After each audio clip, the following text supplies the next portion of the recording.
If you're looking for a fully featured, rugged, all-around mountain waterproof jacket that doesn't break the bank, this could be the one for you. This is the Rab Firewall Mountain.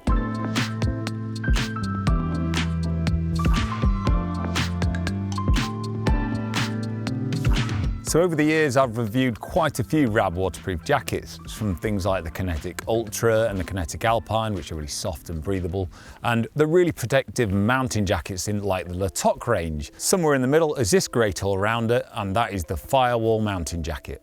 Probably the most noticeable thing about the Firewall Mountain jacket is the fact that it's just as featured as some of those top-end Gore-Tex jackets, but it's about half the price. So like we've mentioned many times before, Gore-Tex is amazing for top-end mountain stuff, and it's really, really protective and all that, but it is incredibly expensive these days, and of course it's quite crunchy. This is using Pertex Shield, which is a much softer fabric. It feels really pliable and nice to wear and quite silky to touch. Rab have been using Pertex Shield for quite a number of years in different jackets, and it really offers quite a variable finish. So you can have a burly fabric like this with the 40 denier face fabric and a backer, or you can have a really skinny thing to pack away in your bag. So this jacket weighs in at 492 grams for a medium, so that is not the lightest on the market or the heaviest. It does fold up and pack pretty small for its burliness. I think what everyone's going to love about it is its versatility. It's got a hood that will take a helmet that cinches down really well if you're not.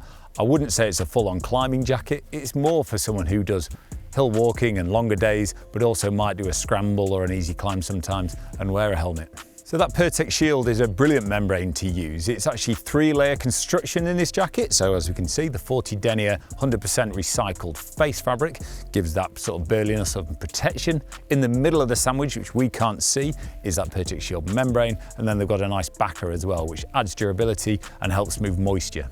The stats for Pertex Shield is also really impressive considering the dramatic cost difference to Gore-Tex. So you get to 20,000 hydrostatic heads, so that's 20,000 millimeters, water column. That's really, really waterproof. You should not be getting wet in this.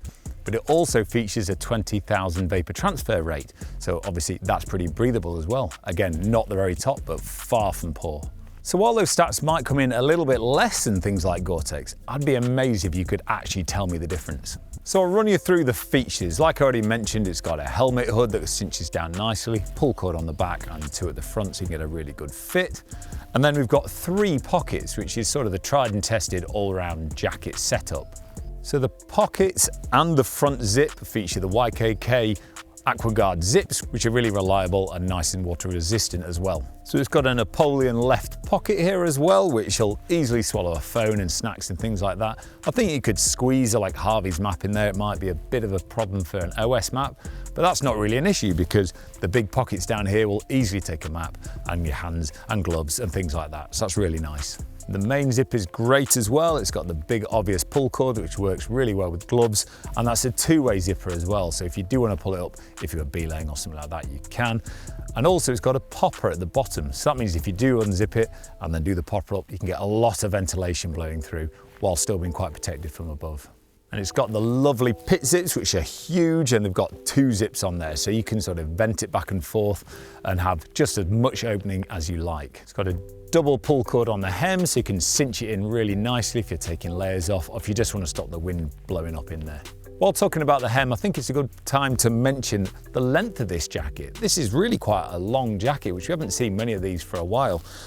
I'm 6'4", and this is coming down well below my belt and right over my bum as well, so giving you full coverage. I think particularly the hill walkers will really enjoy that extra length. The cuffs feel really nice with the Velcro closure, so like I say, I wouldn't necessarily think this is a winter climbing jacket, but I certainly could do that in this jacket. And those cuffs allow gloves to be fitted in there as well. So fit-wise, I'm 6'4" and about 90 kilos or 14 stone. And this is a large, and actually I've got quite a lot of space. It's probably the right size for me to get because I can get loads of layers on, and I would easily use this in winter as well as summer. But I would say it's a bit bigger sizing than a lot of jackets that are out there these days. Another thing that's really noticeably nice about this jacket is just the feel. It's so much quieter than a lot of jackets I own. Really supple, really soft, but feels protective without being super crunchy. This jacket and Pertex Shield is PFAS free or forever chemical free, fluorocarbon free, whatever you want to use the wording wise. It doesn't have any of those nasty chemicals in there, which is really good and better for the environment. That does mean you may have to wash and reproof it more regularly than your older jackets, so please look after your kit. It will last a lot longer and perform a lot better. So if you want one waterproof jacket to rule them all for your walking, your scrambling, your climbing, protective, comfortable, but not going to break the bank, give the Firewall Mountain some serious consideration. I really hope you found this video useful, and if you want to see the rest of our videos, subscribe to our YouTube channel.